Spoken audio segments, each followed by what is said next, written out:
Hello friends, स्वागत है my physics HD पर। फ्रेंड्स, हमारी ब्लड बैंक मैनेजमेंट सिस्टम की ट्यूटोरियल से चल रही है जिसे हम react JS and node JS का इसको करके बना रहे हैं।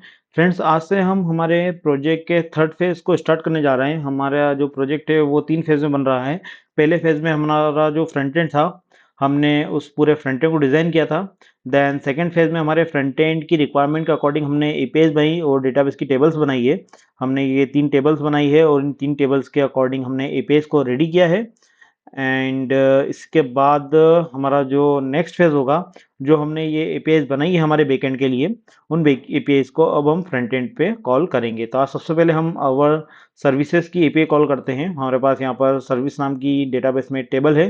तो ये देखिए, यहाँ पर हमारे पास सर्विस की टेबल है और इसकी हमने एपीआई भी बनाई थी। अगर हम पोस्टमैन पे चलते हैं तो यहाँ पर अगर हम देखें तो हमारे पास सर्विसेज की एपीआई है। तो हम इसे जब कॉल करेंगे एपीआई को, तो देखिए सर्विसेज की हमारी लिस्ट आ रही है। तो हमें इस एपीआई को फ्रंट एंड पे कॉल करना होगा और जो भी हमें सर्विसेज बैकएंड से मिलेगी उसे हम यहाँ पे फ्रंट एंड पे डिस्प्ले कराएंगे।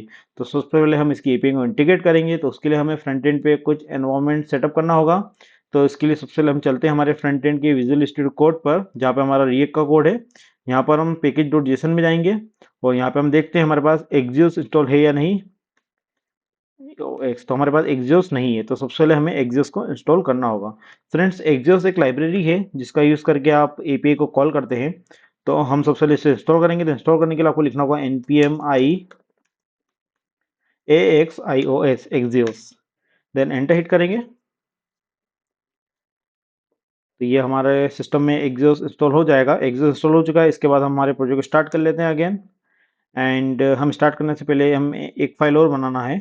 यहाँ पर हम रूट पर एक डॉट env फाइल बनाएंगे। यहाँ पर हम इस फाइल को सेव करते हैं रूट पर, यहाँ लिखेंगे डॉट env। इसके अंदर हम बेस यूआरएल को रखेंगे। तो यहाँ पे लिखना होगा हमें react underscore app underscore base URL. और इसमें हम स्टोर करेंगे हमारी जो बैकएंड होगा, बैकएंड का जो बेस यूआरएल है वो हम रखेंगे, ताकि हमें बार अगर हम अब ये लोकल पे हमारी एपीआई हम जब भी सर्वर पे से डिप्लॉय करेंगे तो हमें केवल बेस यूआरएल में चेंजेस करना पड़ेंगे। तो हमारी जो पूरी वेबसाइट है उसमें हमारा जो यूआरएल है बैकएंड का वो चेंज हो जाएगा, क्योंकि अभी यहाँ पे लोकल होस्ट है। जब ये सर्वर पे जाएगा तो यहाँ पे सर्वर का डोमेन नेम आएगा, इसलिए आप इसको एनवी से रखें।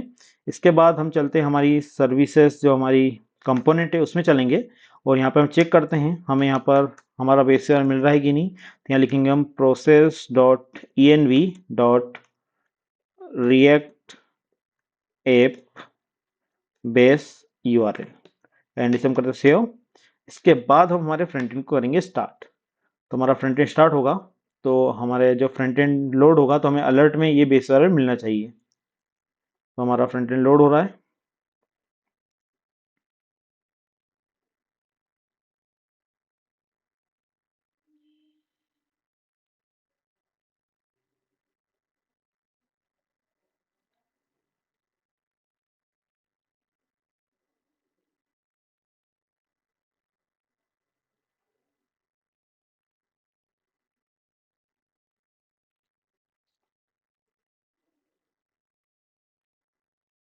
कि हमारा डेवलपमेंट सर्वर स्टार्ट हो रहा है। ये कुछ टाइम लेता है, उसका ऑटोमेटिक हमारा जो सर्वर है वो होस्ट हो जाता है और उस पर हमारी एप्लीकेशन रन हो जाती है, इसलिए टाइम लेता है। ये देखिए हमारी प्रोसेस आगे बढ़ चुकी है।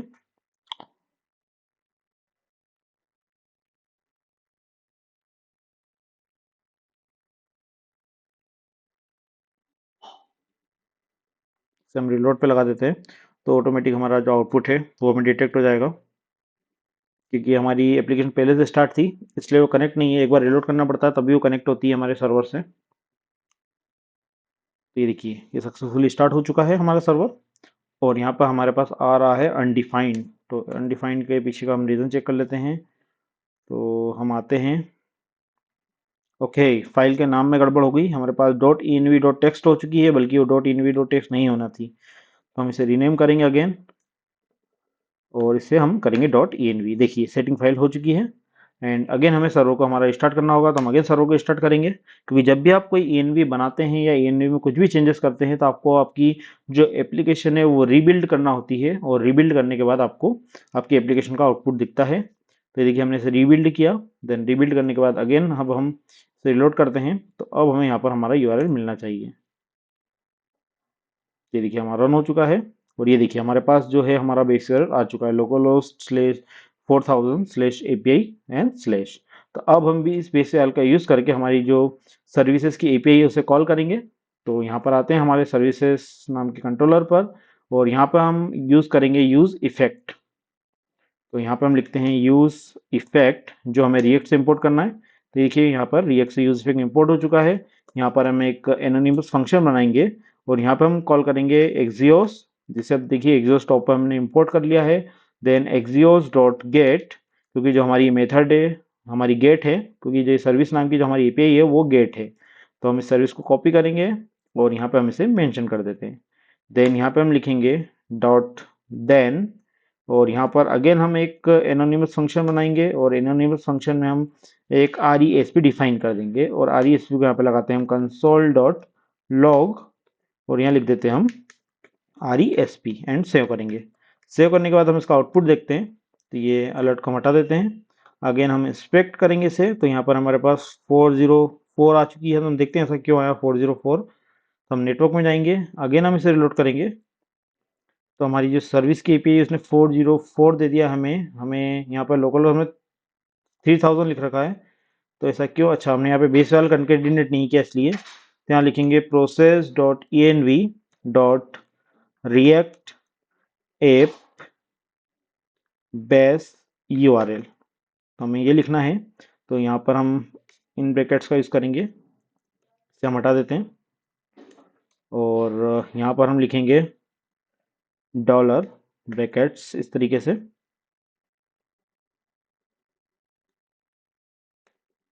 एंड सेव करेंगे। सेव करने के बाद अब अगेन हम चेक करते हैं। तो नेटवर्क एरर हमारे पास आई है। अब सेकेंड थिंग तो हमारे पास आ चुकी है कोर्स की एरर। ये रिक्वायर्ड एरर होती है जब भी आप फर्स्ट टाइम एपीआई कॉल करेंगे तो आपको एरर आएगी CORS की। तो इसके लिए आपको आपके बैकएंड पे जाना होगा। तो ये हमारा बैकएंड है। यहाँ पर आपको एक लाइब्रेरी इंस्टॉल करना है npm i-cors। आप जब एंटर हिट करेंगे तो आपकी इस कोर्स लाइब्रेरी इंस्टॉल हो जाएगी, एंड आपका हम बैकएंड अगेन हम स्टार्ट कर लेंगे हमारा। एंड इसके बाद हम जाएंगे हमारी index.js फाइल में। इसमें हम टॉप पर रिक्वायर करेंगे हमारा const CORS equals to require, और यहाँ पे हम लिख देंगे कोर्स।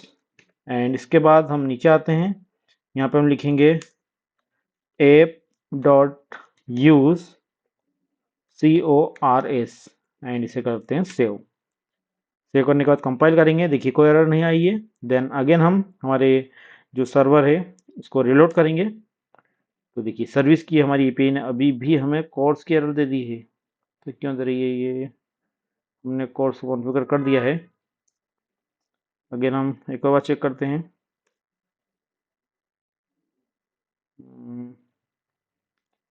देखते हैं इसमें लोकल 4000, इसे हम कॉपी करते हैं एक बार और हमारे फिगर पे यहाँ पर पेस्ट करते हैं। यहाँ पर अगेन हम चेक करते हैं इसे। हम जैसे हिट करेंगे तो देखिए यहाँ पर हमें ये वेव प्रोपोग कर रही है। तो नेटवर्क एरर,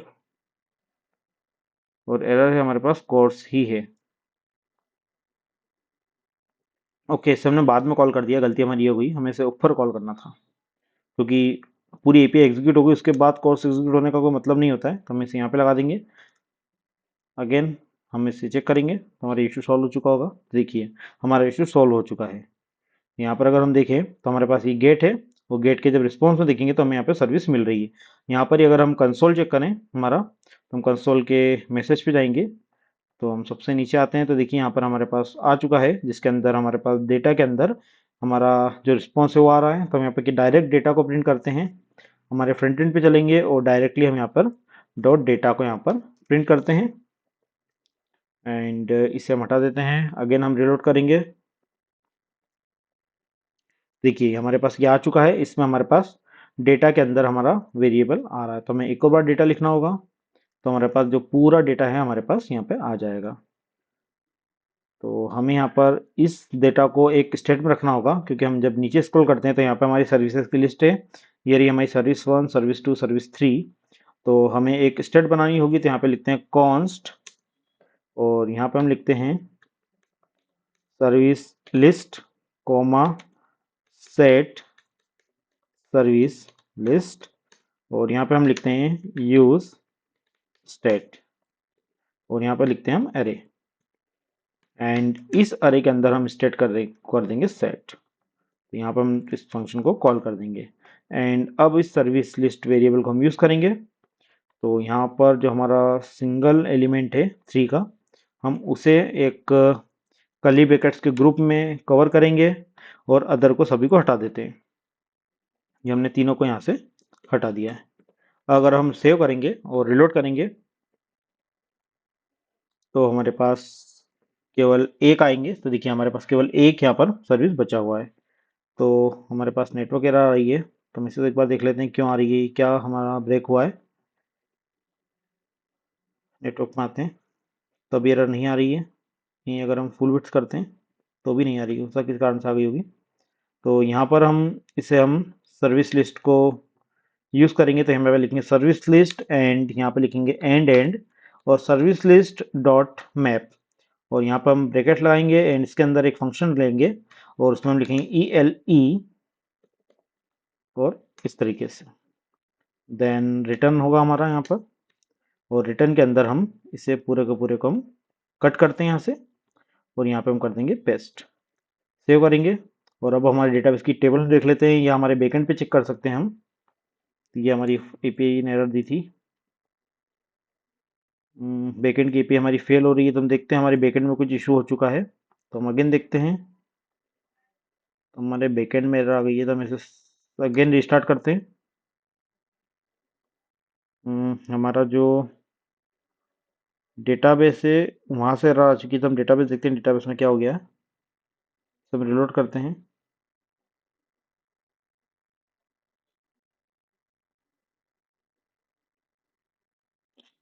कि हमारा जेम में इशू आ चुका है, हम जेम को रिस्टार्ट कर लेते हैं। जेम पे कुछ इशू आ गया है, तो जेम में चलते हैं। देन जेम, इसे हम अपाचे को ही बंद करेंगे। देन अपाचे को अगेन हम स्टार्ट करते हैं और माइस्क्यूएल को भी स्टार्ट करेंगे। तो हमारा माइस्क्यूएल स्टार्ट हो चुका है। इसके बाद हम अगेन इसे चेक करेंगे लोड करके। ये देखिए हमारा डेटा स्टार्ट हो चुका है और अगेन हम इसे बंद करके हमारे बैकएंड को स्टार्ट कर लेंगे। अगर आपको भी ऐसा इशू आता है बार बार तो आप इसे कर सकते हैं, आपकी डेटाबेस को बंद करके अगेन स्टार्ट कर लीजिएगा तो आपका इशू सॉल्व हो जाएगा। एंड अगेन हम इसे रिलोड करेंगे तो हमारी सर्विस की API प्रॉपर वर्क करेगी। देखिए इनफाइनाइट टाइम हमारी सर्विस की API वर्क कर रही है, तो हमें इसे रोकना होगा। तो इसके लिए आपको आना होगा आपके यूज स्पेक पर, और इसी कारण से हमारा जो बैकएंड है वो क्रैश हुआ था। तो इसे हम सेव करते हैं और अगेन हम इसे करते हैं स्टार्ट। तो ये अभी भी कॉल हो रही, क्या नहीं हो रही, अब सिंगल टाइम कॉल हो रही है। तो फ्रेंड्स देखिए ऐसे प्रॉब्लम जब आती है उस कारण हमारा जो डेटाबेस है वो करप्ट हो सकता है। तो इसलिए कहते हैं कि आपको जो रिक्वेस्ट है डेटाबेस की वो कम से कम जाने देना चाहिए। यहाँ पे देखिए हमारे पास नंबर ऑफ टाइम रिक्वेस्ट गई तो हमारा जो डेटाबेस था वो क्रैश हो गया था, हमें रिस्टार्ट करना पड़ा उस अगेन। तो अब दो हमारे पास जो बैकएंड से जो रिस्पॉन्स आ रहा है वो 1 और 2 आ रहा है, तो हमारे पास 2 आ चुके हैं यहाँ पर। अब हमें यहाँ पर सर 2 बार तो यहाँ पे आ चुका है लेकिन इन्फॉर्मेशन सेम है, तो यहाँ पे हमें चेंज करना होगा। तो हमें नेम और इमेज चेंज करना है। तो यहाँ पे चले हम देंगे जो जहाँ पर नाम आ रहा है वहाँ पे हम देते हैं इसे ELE.name एंड इसे हम कॉपी करेंगे और यहाँ पे हम दे देते हैं ELE इमेज। देन सेव करते हैं। सेव करने के बाद हम अगेन देखते हैं, तो देखिए यहाँ पे आ चुकी है सर्विस 1 एंड सर्विस 2। अगर हम डेटाबेस में एक और सर्विस ऐड करते हैं, इसका हम कॉपी करते हैं और इसे हम कर देते हैं सर्विस 3 एंड गो करेंगे तो ये यहाँ पर सर्विस 3 आ जाएगी। हम रिलोड करेंगे तो ये देखिए यहाँ पर सर्विस 3 भी आ चुकी है। आप जितनी भी सर्विस बनाएंगे वो यहाँ पर आती जाएगी। तो फ्रेंड्स ये हमने सर्विस को डायनेमिक कर दिया है। हमारी एक API इंटीग्रेट हो चुकी है जो है गेट की API, जिसे हम सर्विसेज के लिए हमने बनाया है। अब हम हमारे नेक्स्ट ट्यूटोरियल में अवर टीम्स की API को इंटीग्रेट करेंगे और उसके बाद हम कॉन्टैक्ट एंड अदर जो हमने APIs बनाई है उन सभी को हम इंटीग्रेट करेंगे। तो फ्रेंड्स अगर आपको वीडियो पसंद है तो लाइक एंड शेयर करें और हमारे चैनल को जो सब्सक्राइब करें ताकि हम जो भी नई वीडियो अपलोड करें उसकी अपडेट आपको मिलती रहे। और फ्रेंड्स अगर आप मेरे और भी डिफरेंट टाइप के प्रोजेक्ट ट्यूटोरियल देखना चाहते हैं तो आप मेरी वेबसाइट के प्रोजेक्ट्स को विजिट कर सकते हैं। यहाँ पर आपको डिफरेंट डिफरेंट टेक्नोलॉजी के वेरियस प्रोजेक्ट यहाँ पे आपको मिल जाएंगे जिन्हें आप यहाँ से देख सकते हैं और उनके सोर्स को भी डाउनलोड कर सकते हैं। और फ्रेंड्स अगर आप एक इंजीनियरिंग स्टूडेंट है तो आप मेरी वेबसाइट के इन computer science tutorial section visit कर सकते हैं। यहाँ पर आपको कंप्यूटर साइंस के सभी सब्जेक्ट के नोट्स हिंदी में यहाँ पर मिल जाएंगे, जिन्हें यहाँ पे आप रीड कर सकते हैं। और आपको मेरी वेबसाइट लिंक इस वीडियो के डिस्क्रिप्शन में मिल जाएगी। Thank you for watching.